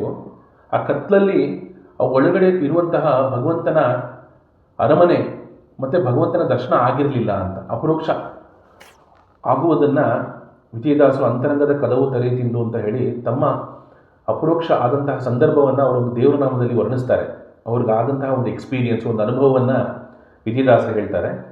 ಅಲ್ಲಿ ತಮಸಿನ ರಾಶಿಯೊಳಗೆ ಏನೂ ಕಾಣಿಸುತ್ತಿರಲಿಲ್ಲ ಅಂತ ಹೇಳ್ತಾರೆ, ಕತ್ಲಲ್ಲಿ ಏನೂ ಕಾಣಿಸ್ತಾ ಇರಲಿಲ್ಲ ಅಂತ. ಆ ರೀತಿಯಲ್ಲಿ ಭಕ್ತರು ಅಜ್ಞಾನ ಮತ್ತು ಅಹಂಕಾರ, ವಿಜಯದಾಸರು ದೊಡ್ಡ ಅಪರೋಕ್ಷ ಜ್ಞಾನಿಗಳು, ಅಂತಹವರ ಅನುಗ್ರಹ ಆದಾಗ ಈ ಭಗವಂತ ಹತ್ರ ಆಗ್ತಾನೆ ಅಂತ ಹೇಳ್ತಾ, ಇಲ್ಲಿ ಸಾಧಾರಣ ಭಕ್ತರಲ್ಲಿ ಅಜ್ಞಾನ, ಅಹಂಕಾರ ಇದೆಲ್ಲ ತುಂಬಿರುತ್ತೆ. ಹಾಗಾಗಿ ನಾವು ಕಣ್ಣು ಮುಚ್ಚಿದಾಗ ಬರೀ ಕತ್ತಲು ಕಾಣಿಸುತ್ತೆ, ಅಲ್ಲಿ ಬೆಳಕು ಕಾಣಿಸಲ್ಲ. ಹೊರಗಡೆ ಬೆಳಕನ್ನೇ ನಾವು ಸತ್ಯ ಅಂತ ತಿಳ್ಕೊಂಡು, ಸತ್ಯ ಹೌದು, ಆದರೆ ಅದು ತಾತ್ಕಾಲಿಕವಾದಂತಹ ಸತ್ಯ. ಪ್ರಳಯ ಕಾಲದಲ್ಲಿ ಇದು ಯಾವುದೂ ಇರಲ್ಲ, ಭಗವಂತ ಮಾತ್ರ ಶಾಶ್ವತವಾದಂತಹ ಸತ್ಯ. ಮತ್ತು ಜೀವನೂ ಅನಂತವಾಗಿರ್ತಾನೆ, ಆದರೆ ಮೋಕ್ಷ ಸಾಧನೆ ಆಗಬೇಕು. ಹಾಗಾಗಿ ಈ ಅಜ್ಞಾನ ಕಳಿಬೇಕು. ಅಜ್ಞಾನದಲ್ಲಿ ಎಲ್ಲರನ್ನೂ ಅಜ್ಞಾನದಲ್ಲಿಟ್ಟು ಕಟ್ಟುವವನು ಭಗವಂತನೇ. ಹಾಗಾಗಿ ಇಲ್ಲಿ ಅಜ್ಞಾನ ಮತ್ತು ಅಹಂಕಾರ ಅನ್ನೋ ಕತ್ತಲಲ್ಲಿ ಅಂತರಂಗದಲ್ಲಿ ಕತ್ತಲು ತುಂಬಿರುತ್ತೆ. ಆಗ ಭಗವಂತ ಅದು ಒಳಗಡೆ ಇರ್ತಾನೆ, ಅಂತರಂಗದಲ್ಲಿ ಇದ್ದಾನೆ, ಅವನು ಬಿಂಬರೂಪದಲ್ಲಿ ಇದ್ದಾನೆ, ಆದರೆ ನಮಗೆ ಕಾಣಿಸಲ್ಲ, ಯಾಕೆಂದರೆ ಕತ್ತಲು ತುಂಬಿದೆ. ಹಾಗಾಗಿ ಅವನು ಕತ್ತಲೆಯ ಮನೆಯ ಒಳಗಡೆ ಅಡಗಿರ್ತಾನೆ ಅಂತ ಅರ್ಥಚಿಂತನೆ. ಮತ್ತು ಯಾವಾಗ ಭಕ್ತ ಭಗವಂತನಿಗೋಸ್ಕರ ಹಂಬಲಿಸುತ್ತಾ ಸ್ತುತಿ ಮಾಡ್ತಾ ಗುರುಮುಖೇನ ಮತ್ತು ವಾಯುದೇವರ ಮುಖೇನ ತಾರತಮ್ಯಗಳನ್ನು ತಿಳಿದು ಹಿರಿಯ ಭಕ್ತರುಗಳು ಮತ್ತು ದೇವತೆಗಳು ಅವರೆಲ್ಲರನ್ನು ಬೇಡಿಕೊಳ್ಳುತ್ತಾ ಭಗವಂತನ ಒಲುಮೆ ಸಂಪಾದನೆ ಆಗುತ್ತೆ. ಆ ಭಗವಂತನ ಒಲುಮೆ ಸಂಪಾದನೆ ಆದಾಗ ಅಂತರಂಗದಲ್ಲಿ ಜ್ಞಾನ ಅನ್ನೋ ಬೆಳಕು ಮೂಡುತ್ತೆ. ಆ ಜ್ಞಾನ ಅನ್ನೋ ಬೆಳಕು ಮೂಡಿದಾಗ ಆಗ ಆ ಭಕ್ತನಲ್ಲಿ ತಾನು ಸ್ವತಂತ್ರವಾಗಿ ಎಲ್ಲವನ್ನು ಮಾಡ್ತಿದ್ದೀನಿ ಅನ್ನೋ ಒಂದು ಅಜ್ಞಾನ ಹೋಗುತ್ತೆ, ಅಹಂಕಾರ ಹೋಗುತ್ತೆ. ನನ್ನ ಒಳಗಡೆ ಇದ್ದು ಎಲ್ಲ ಕೆಲಸಗಳನ್ನು ಮಾಡುವನು ಭಗವಂತ ಅಂತ ತಿಳಿದು ಅವನು ನವವಿಧ ಭಕ್ತಿ ಮೂಲಕ ಆತ್ಮನಿವೇದನೆಯನ್ನು ಮಾಡಿಕೊಳ್ತಾನೆ. ಅಂದರೆ ಸರ್ವಸ್ವವನ್ನು ಭಗವಂತ ಅಂತ ತಿಳಿದು ಸರ್ವ ಸಮರ್ಪಣಾ ಭಾವದಿಂದ ಅವನ ಸ್ವಾತಂತ್ರ್ಯವನ್ನು ಕಳೆದುಕೊಳ್ತಾನೆ ಅವನು ಭಕ್ತ. ಯಾವಾಗ ತಾನು ಸ್ವತಂತ್ರನ ಅಲ್ಲ ಅಂತ ತಿಳಿದು ಸರ್ವತಂತ್ರ ಸ್ವತಂತ್ರ ಭಗವಂತ, ಅವನ ಚಿತ್ತದಂತೆ ಎಲ್ಲ ಆಗತ್ತೆ ಅಂತ ಯಾವಾಗ ಅವನು ತಿಳಿದು ಅವನ ಅನುಭವಕ್ಕೆ ಬರುತ್ತೆ, ಆಗ ಆ ಜ್ಞಾನದ ಬೆಳಕು ಒಳಗಡೆ ಹೊಳೆಯುತ್ತೆ. ಆಗ ಭಗವಂತ ತನ್ನನ್ನು ತಾನು ಕಾಣಿಸ್ಕೊಳ್ತಾನೆ ಅಂತ. ಆಗ ಆ ಭಕ್ತನ ಅಂತರಂಗದಲ್ಲಿ ಅಪರೋಕ್ಷ ಜ್ಞಾನವನ್ನು ಕೊಟ್ಟು, ಇದುವರ ತನಕ ಕತ್ಲಲ್ಲಿ ತುಂಬಿತ್ತು, ಆ ಭಕ್ತನ ಅಂತರಂಗದಲ್ಲಿ ಕತ್ಲಿತ್ತು, ಆ ಕತ್ಲನ್ನು ದೂರ ಮಾಡಿ ಒಬ್ಬ ತಾಯಿ ಮಗುವನ್ನು ಬಂದು ಅಪ್ಪುಕೊಂಡು ಆ ಮಗುವನ್ನು ಮುದ್ದಿಸಿ ಹೇಗೆ ತೃಪ್ತಿಪಡಿಸ್ತಾಳೆ, ಆ ರೀತಿಯಲ್ಲಿ ಭಗವಂತ ತನ್ನ ಭಕ್ತರನ್ನ ಬಂದು ಅಪ್ಕೊಳ್ಳಿಕ್ಕೆ, ಬಂದು ಎತ್ತಿ ಮುದ್ದಾಡಲಿಕ್ಕೆ ಕಾಯ್ತಿರ್ತಾನೆ ಅಂತ. ಆ ರೀತಿಯಲ್ಲಿ ಅಷ್ಟು ಭಕ್ತಾದಿನ ಭಗವಂತ ಕಾಯ್ತಾ ಇರ್ತಾನಂತೆ. ಯಾವಾಗ ನನ್ನ ಭಕ್ತನಿಗೆ ನಾನು ದರ್ಶನ ಕೊಡ್ತೀನಿ, ಯಾವಾಗ ಅವನಿಗೆ ಅಪರೋಕ್ಷ ಜ್ಞಾನ ಕೊಡ್ತೀನಿ ಅಂತ ಭಗವಂತ ಕಾಯ್ತಿರ್ತಾನೆ. ಇಲ್ಲಿ ಅಜ್ಞಾನ ಕತ್ತಲಲ್ಲೇ ನಾವು ತುಂಬಿರ್ತೀವಿ, ನಮ್ಮ ಅಂತರಂಗದಲ್ಲಿ ಕತ್ಲಿರುತ್ತೆ. ಆ ಕತ್ಲನ್ನು ಭಗವಂತ ದೂರ ಮಾಡಿ ಜ್ಞಾನ ಅನ್ನೋ ಬೆಳಕನ್ನು ಕೊಟ್ಟು ತಾನು ತನ್ನನ್ನು ಕಾಣಿಸಿಕೊಳ್ತಾನೆ ಅನ್ನೋ ಒಂದು ಅರ್ಥ ಬರುತ್ತೆ. ಇದು ಪೂರ್ತಿ ಅಧ್ಯಾತ್ಮ ಚಿಂತನೆಯ ಅರ್ಥ ಇದು. ಮತ್ತು ಇಲ್ಲಿ ದ್ರೌಪದಿಯಂತೆ ನಾವು ಅವಳು ಹೇಗೆ ದ್ರೌಪದಿ ದೇವಿ ಎರಡೂ ಕೈಗಳನ್ನು ಮೇಲೆತ್ತಿ ಕೃಷ್ಣ ನಿನ್ನ ಚಿತ್ತದಂತೆ ಆಗಲಿ ಅಂತ ಹೇಳಿದ್ದು, ಆ ರೀತಿಯಲ್ಲಿ ಸರ್ವ ಸಮರ್ಪಣಾ ಭಾವದಿಂದ ಎಲ್ಲವೂ ಭಗವಂತನೇ ಮಾಡಿಸೋದು ಅಂತ ಯಾವಾಗ ನಮಗೆ ತಿಳಿದು ಬರುತ್ತೆ, ಹಿರಿಯರಿಂದ, ಗುರುಗಳಿಂದ, ತತ್ವಾಭಿಮಾನಿ ದೇವತೆಗಳಿಂದ ಈ ಜ್ಞಾನ ಬರುತ್ತಲ್ಲ, ಆ ಜ್ಞಾನ ಬಂದಾಗ ಭಗವಂತ ಅನುಗ್ರಹ ಆಗುತ್ತೆ ಅಂತ ಹೇಳ್ತಾ, ಮಧುಸೂದನನು ತನ್ನವರು ಇದ್ದೆಡೆಗೆ ಬಂದೊದಗಿ ಸಲಹುವನು ಅಂತ ಹೇಳಬೇಕಾದ್ರೆ ಇಲ್ಲಿ ಒಂದು ಕಥೆಯನ್ನು ಹೇಳ್ತಾರೆ. ಕೂರ್ಮದಾಸ ಅಂತ ಒಬ್ಬ ಬಡ ಬ್ರಾಹ್ಮಣ. ಆತ ಹುಟ್ಟದಲ್ಲೇ ಅವನಿಗೆ ಕೈ ಕಾಲುಗಳಿರಲ್ಲ, ಸ್ವಲ್ಪ ಮಟ್ಟಿಗೆ ಜರುಗುವಷ್ಟು ಮಾತ್ರ ಅವನ ದೇಹ ಇರುತ್ತೆ. ಅವನು ಮಹಾ ಹರಿಭಕ್ತನಾಗಿರ್ತಾನೆ. ಎಲ್ಲಿ ಭಜನೆಗಳು ಮತ್ತು ಹರಿದಾಸಗಳು ಬಂದು ಎಲ್ಲಿ ಭಜನೆ ಮಾಡ್ತಾರೆ ಅಲ್ಲಿ ಹೋಗಿ ಆ ಭಜನೆಯನ್ನು ಕೇಳಿ ಆನಂದ ಪಡ್ತಾ ಇರ್ತಾನೆ, ಆ ಭಜನೆಯನ್ನು ಕೇಳಿ ಆನಂದ ಪಡ್ತಾ ಇರ್ತಾನೆ. ಆ ಥರ ಒಂದು ಭಕ್ತ. ಅವನು ಒಮ್ಮೆ ಒಬ್ಬ ಹರಿದಾಸರು ಪಾಂಡುರಂಗನ ಮಹಿಮೆಯನ್ನು ಹೇಳ್ತಾ ಪಾಂಡುರಂಗನ ವರ್ಣನೆಯನ್ನು ಮಾಡ್ತಾರೆ. ಆಗ ಅವನಿಗೆ ಪಂಡರಾಪುರಕ್ಕೆ ಹೋಗಬೇಕು ಅಂತ ಬಹಳ ಆಸೆ ಆಗುತ್ತೆ. ಅವನು ಹೇಗೆ ಹೋಗಬೇಕು ಅಂತ ವಿಚಾರಿಸ್ತಾನೆ. ಅವನು ಬರೀ ದೇಕಿಕೊಂಡು ಹೋಗುವಂಥ ಪರಿಸ್ಥಿತಿ ಅವತ್ತು. ಆಗ ಹೇಳ್ತಾರೆ ಜನರು, ನೀನು ಅಲ್ಲಿಗೆ ಹೋಗಲಿಕ್ಕೆ ಕಷ್ಟ, ಬಹಳ ದೂರ ಇದೆ, ಹಾಗಾಗಿ ಪ್ರಯತ್ನ ಪಡೋದು ವ್ಯರ್ಥ ಅಂತ ಹೇಳ್ತಾರೆ. ಆದರೆ ಅವನಿಗೆ ಕೃಷ್ಣನನ್ನು ನೋಡಲೇಬೇಕು, ಪಾಂಡುರಂಗನ ನೋಡಬೇಕು ಅಂತ ಅವನ ಮನಸ್ಸಲ್ಲಿ ಆಸೆ ಮೂಡುತ್ತೆ. ಅಷ್ಟು ಭಕ್ತಿ ಇರುತ್ತೆ ಅವನಲ್ಲಿ. ಹಾಗಾಗಿ ಏನಾದರೂ ಆಗಲಿ ಅಂತ ಹೊರಟುಬಿಡ್ತಾನೆ ಪಾಂಡುರಂಗನ ನೋಡೋಕ್ಕೆ ಅಂತ ಹೇಳಿ. ಪಾಪ ದೇಕ್ಕೊಂಡು ಹೋಗ್ತಾ ಇರ್ತಾನೆ. ಒಂದು 3-4 ಕಿಲೋಮೀಟ್ರ್, ಅಂದರೆ ಒಂದು ಹರದಾರಿ ಅಂತ ಹೇಳ್ತಾರೆ, ಒಂದು ಹರದಾರಿಯಷ್ಟು, ಒಂದು 3-4 ಕಿಲೋಮೀಟ್ರಷ್ಟು ಹಾಗೆ ಹೀಗೆ ಕಷ್ಟಪಟ್ಟು ದೇಕಿಕೊಂಡು ಹೋಗ್ತಾನೆ. ಅಲ್ಲಿ ಅವನಿಗೆ ದೇಹ ಆಲಸ್ಯ ಆಗುತ್ತೆ, ಬಹಳ ಸುಸ್ತಾಗುತ್ತೆ, ಹಶ್ವಾಗುತ್ತೆ, ಬಾಯಾರಿಕೆ ಆಗುತ್ತೆ, ಏನು ಅವನಿಗೆ ತೊಗೊಂಡು ಹೋಗ್ಲಿಕ್ಕೂ ಇರಲ್ಲ. ಅಂಥ ಸಂದರ್ಭದಲ್ಲಿ ಪಾಂಡುರಂಗನ ನೆನೆಸ್ಕೊಂಡು ಅವನಿಗೆ ದುಃಖ ಆಗುತ್ತೆ. ನಿನ್ನ ದರ್ಶನ ಮಾಡೋಕ್ಕೆ ನಾ ಬರಬೇಕು ಅಂತ ಮನಸ್ಸಾದರೂ ನನ್ನ ಕೈಯಲ್ಲಿ ಆಗ್ತಿಲ್ಲ ಅಂತ ದುಃಖ ಆಗುತ್ತೆ. ತಕ್ಷಣ ಪಾಂಡುರಂಗ ಒಬ್ಬ ಸಾಹುಕಾರನ ರೂಪದಲ್ಲಿ ಬಂದು ಅವನಿಗೆ ರಾತ್ರಿ ಮಲಗಲಿಕ್ಕೆ ಮತ್ತು ಊಟ ಮತ್ತು ನೀರು ಎಲ್ಲ ವ್ಯವಸ್ಥೆ ಮಾಡಿ ಅವನ ಸಂತೈಸ್ತಾನೆ ಭಗವಂತ. ಅಂತ ಪಾಂಡುರಂಗನೇ ಸಾಕ್ಷಾತ್ತಾಗಿ ಬಂದು ಒಂದು ಸಾಹುಕಾರನ ರೂಪದಲ್ಲಿ ಬಂದು ಅವನ್ನ ನೋಡ್ಕೊಳ್ತಾನೆ. ಈ ರೀತಿ ಅವನು ಹೇಳ್ತಾನೆ, ಪಾಂಡುರಂಗ ಹೇಳ್ತಾನೆ, ನೀನು ಈ ರೀತಿ ನಿತ್ಯದಲ್ಲಿ ಎಷ್ಟಾಗುತ್ತೆ ಅಷ್ಟು ಯಾತ್ರೆ ಮಾಡ್ತಾ ಹೋಗು, ನಾನು ದಿನ ಬಂದು ನಿನಗೆ ಆ ದಿನನಿತ್ಯದಲ್ಲಿ ಏನು ಬೇಕು ನಿನಗೆ ಅದನ್ನು ನಾನು ಒದಗಿಸ್ತೀನಿ, ಚಿಂತೆ ಮಾಡಬೇಡ ಅಂತ ಹೇಳ್ತಾನೆ. ಅವನಿಗೆ ಧೈರ್ಯ ಬರುತ್ತೆ, ಮತ್ತು ಶಕ್ತಿ ಬರುತ್ತೆ ದೇಹದಲ್ಲಿ, ಮತ್ತು ದೇಕಿಕೊಂಡು ತಿರ್ಗಾ ಹೋಗಿ ಶುರು ಮಾಡ್ತಾನೆ. ಈ ರೀತಿ ಎಷ್ಟೋ ದಿನಗಳ ಗಟ್ಟಲೆ ಹೋಗ್ತಾನೆ. ಏನಾಗುತ್ತೆ ಅಂದರೆ ಇನ್ನು 6 ದಿನಕ್ಕೆ ಆಷಾಢ ಏಕಾದಶಿ ಬರುತ್ತೆ. ಆಷಾಢ ಏಕಾದಶಿ ಉತ್ಸವ ಪಂಢರಪುರದಲ್ಲಿ ಅದು ದೊಡ್ಡ ಉತ್ಸವ, ಅದು ವಿಶೇಷ. ಜನಗಳು ಮೈಲಿಗಟ್ಟಲೆ ನಡ್ಕೊಂಡು ಪಾದಯಾತ್ರೆ ಮಾಡ್ಕೊಂಡು ಬರ್ತಾರೆ ಆಷಾಢ ಏಕಾದಶಿಯಲ್ಲಿ ಭಗವಂತನ ದರ್ಶನ ಮಾಡಬೇಕು, ಪಾಂಡುರಂಗನ ದರ್ಶನ ಮಾಡಬೇಕು ಅಂತ. ಇಲ್ಲಿ ಇವನು ಇನ್ನೂ 6 ದಿನ ಬೇಕಾಗಿರುತ್ತೆ ಅವನು ಹೋಗೋಕ್ಕೆ. ಇವನು ಹೋಗ್ತಿರೋ ಒಂದು ಸಮಯ ತೊಗೊಂಡಾಗ ಇವನಿಗೆ ಇನ್ನು 6 ದಿನ ಬೇಕಾಗಿರುತ್ತೆ. ಆದರೆ ಆಷಾಢ ಏಕಾದಶಿ ಬಂದ್ಬಿಟ್ಟಿರುತ್ತೆ. ಅವನಿಗೆ ಬಹಳ ದುಃಖ ಆಗುತ್ತೆ. ಇಷ್ಟು ಕಷ್ಟಪಟ್ಟು ನೀನು ನೋಡೋಕ್ಕಾಗಲಿಲ್ಲ ಆಷಾಢ ಏಕಾದಶಿ ದಿನ, ನನ್ನ ಪ್ರಾಣ ಹೋದರೂ ಚಿಂತಿಲ್ಲ ನನಗೆ ಅಂತ ಹೇಳಿ ಪ್ರಾಣನೇ ತೊಗೊಂಡ್ಬಿಡು ಅಂತ ಕೇಳ್ಕೊತಾನೆ ದೇವನ್ನ. ಆಗ ಪಾಂಡುರಂಗ ಚತುರ್ಭುಜದಿಂದ ಬಂದು ಅವನಿಗೆ ದರ್ಶನ ಕೊಟ್ಟು, ನಾರಾಯಣ ಪಂಢರಾಪುರದಲ್ಲಿ ಯಾವ ರೀತಿ ನಿಂತ್ಕೊಂಡಿದ್ದಾನೆ ಆ ರೀತಿ ಪಾಂಡುರಂಗನ ರೂಪದಲ್ಲಿ ಅವನಿಗೆ ದರ್ಶನ ಕೊಟ್ಟು ಆ ಭಕ್ತನನ್ನು ಉದ್ಧಾರ ಮಾಡ್ತಾನೆ. ಆಗ ಆ ಭಕ್ತ ಕೇಳ್ಕೊತಾನೆ, ನನಗೆ ದರ್ಶನ ಕೊಟ್ಟು ನೀನು ಇಲ್ಲೇ ನಿಂತು ಬಿಡು ಅಂತ ಕೇಳ್ಕೊತಾನೆ. ಆಗ ಪಾಂಡುರಂಗನ ಅಲ್ಲಿ ಪಂಢರಾಪುರದಲ್ಲಿ ಯಾವ ರೀತಿ ದೇವರು ನಿಂತಾನೆ ಅದೇ ರೀತಿಯಲ್ಲಿ ನಿಂತು ಈ ಭಕ್ತನಿಗೆ ದರ್ಶನ ಕೊಟ್ಟು ಅವನು ಉದ್ಧಾರ ಮಾಡಿ, ಈಗಲೂ ಆ ಜಾಗದಲ್ಲಿ ಪ್ರತಿ ವರ್ಷ ಆಷಾಢ ಏಕಾದಶಿ ಉತ್ಸವಗಳು ಆ ಜಾಗದಲ್ಲೂ ಆಗುತ್ತೆ. ಆ ಭಕ್ತನಿಗೆ ಎಲ್ಲಿ ದರ್ಶನ ಕೊಟ್ಟ ಆ ಕೂರ್ಮದಾಸನಿಗೆ ಅಲ್ಲಿ ಕೂಡ ಈ ಆಷಾಢ ಏಕಾದಶಿ ಉತ್ಸವಗಳು ಅಲ್ಲೂ ವಿಶೇಷವಾಗಿ ಆಗುತ್ತೆ ಈಗಲೂ ಆ ಭಕ್ತನ ನೆನಪಿನಲ್ಲಿ ಅಂತ ಹೇಳ್ತಾ, ಹೇಗೆ ತಾಯಿ ಬಂದು ಮಗುವಿನ ಅಪ್ಪಿ ಆ ಮಗುವಿನ ತಳಮಳವನ್ನು ದೂರ ಮಾಡಿ ಆ ಮಗುವಿನ ಮುದ್ದಾಡ್ತಾಳೆ, ಮಗು ಕರೀಲಿ ಅಂತ ಕಾಯ್ತಿರ್ತಾಳೆ, ಆ ರೀತಿಯಲ್ಲಿ ಭಗವಂತ ತನ್ನ ಭಕ್ತರು ಕರೀಲಿ ಅವರಿಗೆ ದರ್ಶನ ಕೊಡಬೇಕು ಅಂತ ಕಾಯ್ತಾ ಇರ್ತಾನೆ. ಅವನ ಚಿತ್ತಕ್ಕೆ ಬಂದಾಗ ಆ ಭಕ್ತನಲ್ಲಿ ಒಂದು ಭಕ್ತಿಯನ್ನು ಪರಿಪಕ್ವ ಮಾಡಿ ಗುರುಮುಖೇನ, ವಾಯುದೇವರ ಮುಖೇನ, ತತ್ವಾಭಿಮಾನಿ ದೇವತೆಗಳ ಮುಖೇನ ಅವನ ಹೃದಯದಲ್ಲಿ, ಆ ಭಕ್ತನ ಹೃದಯದಲ್ಲಿ ಆ ಭಕ್ತಿಯನ್ನು ಬೆಣ್ಣೆ ಅದರ ಪಕ್ವತೆ ಮಾಡಿ ತಾನು ಬಂದು ಭಕ್ತನ ಅಂತರಂಗದಲ್ಲಿ ನಿಂತು ದರ್ಶನ ಕೊಡ್ತಾ ಅವನಿಗೆ ಇಹಲೋಕದಲ್ಲಿ ಎಲ್ಲ ಸುಖಗಳನ್ನು ಕೊಟ್ಟು ಮೋಕ್ಷ ಸುಖವನ್ನು ಕೊಡ್ತಾನೆ ಅಂತ ಹೇಳ್ತಾ ಇವತ್ತಿನ ಚಿಂತನೆಯನ್ನು ಮುಗಿಸೋಣ. ಅಸ್ಮದ್ ಗುರುವಂತರ್ಗತ ಶ್ರೀ ವಿಜಯದಾಸರಾಯ ಗುರುವಂತರ್ಗತ, ಶ್ರೀ ರಾಘವೇಂದ್ರ ತೀರ್ಥ ಗುರುವಂತರ್ಗತ, ಶ್ರೀ ವಾದಿರಾಜ ಅಂತರ್ಗತ, ಶ್ರೀ ಭಾರತೀರಮಣ ಮುಖ್ಯಪ್ರಾಣ ಅಂತರ್ಗತ, ಶ್ರೀ ತಿರುಮಲೇಶ ಹರಿ ವಿಠಲಾತ್ಮಕ, ಶ್ರೀ ಹಯಾಸ್ಯ ವಿಠಲ ಭಿನ್ನ, ಶ್ರೀ ಮೋಹನ ಗೋಪಾಲ ವಿಠಲ ಪ್ರೇರಣ್ಯ ಪ್ರೀತ್ಯರ್ಥಂ ಪ್ರಿಯತೋ ವರದೋ ಭವತು. ಶ್ರೀ ಕೃಷ್ಣಾರ್ಪಣಮಸ್ತು. ಶ್ರೀ ಮಧ್ವೇಶಾರ್ಪಣಮಸ್ತು.